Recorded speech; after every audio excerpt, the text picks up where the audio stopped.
Assalamualaikum warahmatullahi wabarakatuh. Kembali lagi bersama channel saya. Seperti biasa teman-teman, di channel ini akan memberikan tutorial.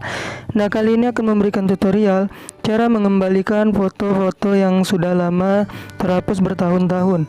Oke, sebelum masuk ke tutorialnya, bagi teman-teman yang belum subscribe channel ini, boleh dibantu subscribe dan jangan lupa aktifkan tanda loncengnya. Di sini teman-teman, kita menggunakan aplikasi tambahan yang ada di Play Store. Nama aplikasinya ini pemulihan file All Recovery. Oke, di sini teman-teman, cara mengembalikannya gampang sekali di sini. Pemulihan ini, buka saja aplikasinya.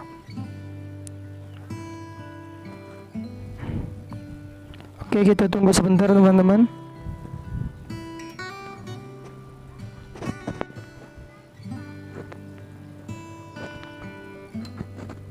Oke, lewati saja.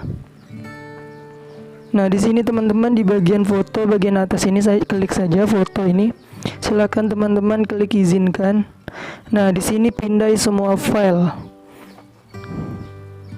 Oke, di sini akan memindai teman-teman. Maka semua foto yang bertahun-tahun nanti akan timbul kembali. Oke.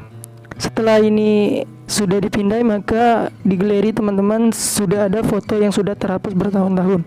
Oke, mungkin ini saja tutorial dari saya teman-teman. Semoga bermanfaat. Saya akhiri, wassalamualaikum warahmatullahi wabarakatuh.